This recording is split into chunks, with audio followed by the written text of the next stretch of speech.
Peristiwa pembelahan dada Rasulullah SAW. Kisah ni terjadi semasa Nabi berumur 4 tahun. Telah berlaku peristiwa besar, iaitu peristiwa pembelahan dada kali pertama sebagai satu petanda kebesaran dan kemuliaan terhadap Rasulullah SAW. Pembelahan dada ni bukan berlaku saja sebab ni adalah tanda kebesaran dan kemuliaan Rasulullah.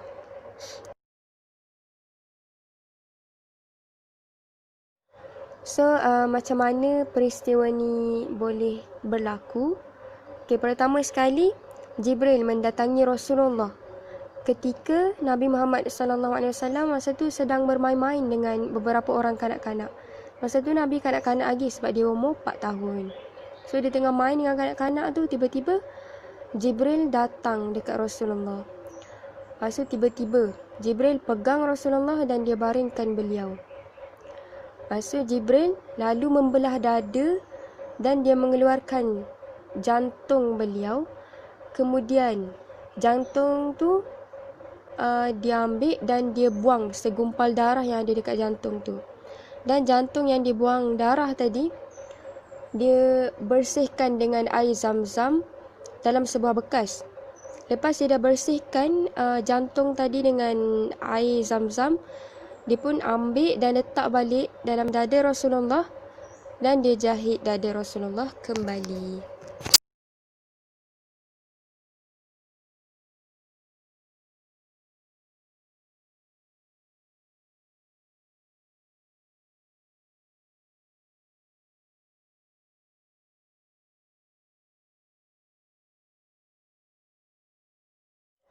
Anak-anak yang melihat peristiwa tersebut, anak-anak yang bermain dengan Rasulullah tadi, bila dia tengok peristiwa terjadi dekat Nabi tadi, lepas tu dia segera pulang mendapatkan ibu susuan Nabi Muhammad SAW.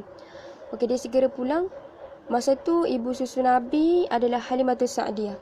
Jadi anak-anak tadi dia berjumpa dengan Halimatus Sa'diyah dan dia mengkhabarkan bahawa Nabi Muhammad SAW telah dibunuh oleh orang. Lepas tu mereka segera mencari Muhammad. Lepas tu ibu susu dan anak-anak tadi segeralah pergi cari Nabi balik dan mendapati Nabi masih lagi dalam keadaan pucat.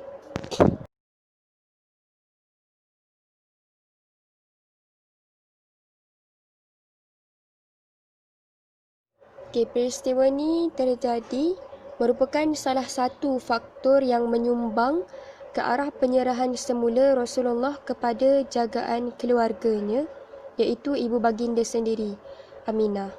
Peristiwa ni terjadi untuk dia serahkan kembali. Nabi kan sebelum ni duduk dengan mak dia.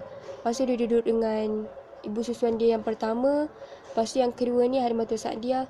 Lepas tu terjadi peristiwa ni untuk diserahkan kembali Rasulullah kepada mak dia balik, iaitu Aminah. Terima kasih.